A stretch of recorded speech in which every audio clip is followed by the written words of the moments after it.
right. They're so right. You're so right. It's easy for us. We don't have any resistance. And we know what's in your vortex. I knew. Yeah. Ever since I was little, I always felt like I was in like this movie that I created. Yeah. And then I was like, I can do anything I want. And I have a lot, really.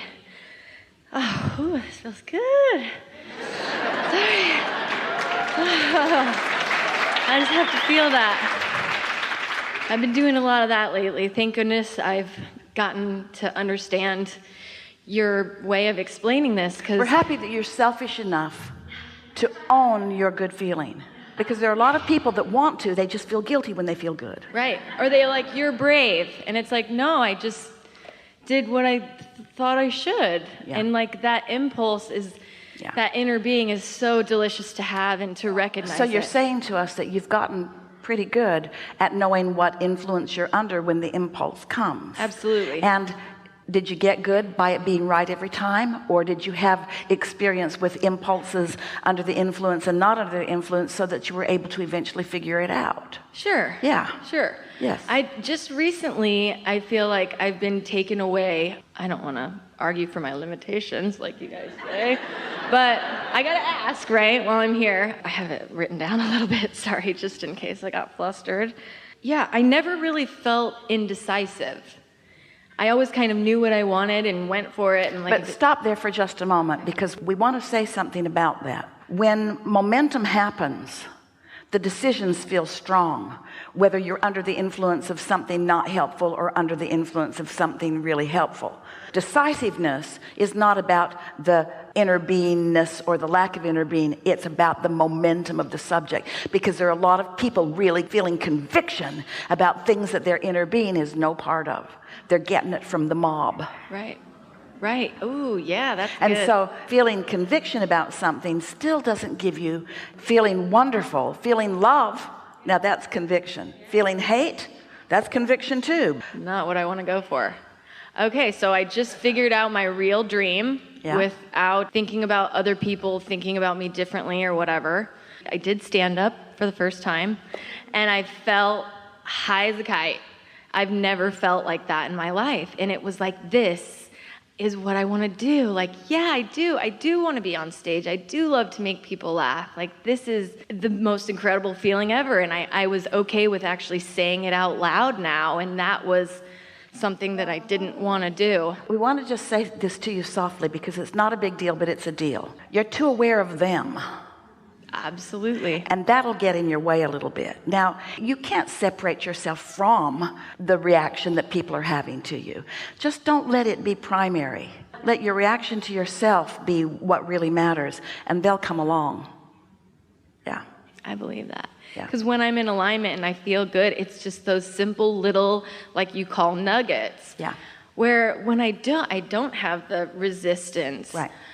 I'm like, oh yeah, I got a parking spot. Of course I got like shot up to the front of the line. Like, things always work out for me. But when I'm in that state of unknowing, I guess it's hard for me to. But the thing is, this is what we were getting at earlier. It's a good conversation we're having today. If there's knowingness about alignment, that's all the knowingness you need. In not being under the influence of that, then in your insecurity, then you got to fill in all the details of what you know. But when you're under the influence of source, then those details don't matter. Jerry and Esther spent a few summers in Montana, and Jerry liked to fly fish, and he was really good at it. He would say, there'll be a trout under that rock over there, and he could put his hook anywhere in the stream, and he would put his hook right there, and he just knew where they were, and he knew how to get them. And he liked the streams that were flowing, but that they were shallow and lots of rocks, and he would run up and down the rocks on the stream and never get his feet wet. And Esther tried to learn that from him and always got her feet wet, because he just knew. He'd been at it long enough that he just knew that he would have the impulse. It's like a basketball player who's really under the influence of source. even though he has skills and he's done a lot of practicing so that he's come to believe in himself, there are so many more components of what others are thinking and what others are doing and what others are intending in the moment that someone who's tuned in, tapped in, turned on has access to. You not only know what your intentions are, you know what their intentions are, and therefore you know what the morphing of your intention is given their intention.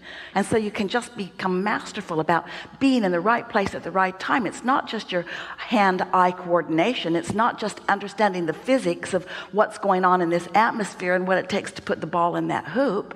It's that all of the dynamics that are happening even in the crowd could potentially be affecting your vibration. And if you've got control of your vibration, then in the moment you don't need to worry about anything. Just follow the impulse, because your inner being is factoring in all of the dynamics that are important to you. Don't you like knowing that? But instead, imagine someone for a moment, not tuned in, tapped in, turned on, who is feeling insecure, maybe really new at this, and in their insecurity, they don't have any of those benefits. So now they're relying totally upon how many times they've practiced that free shot, and they're relying on the statistics. Well, I make this 51% of the time, so the odds are pretty good that I'm going to hit it this time. They're not in the dynamic flow of the universal forces, and they don't have access to anything that anybody else is doing.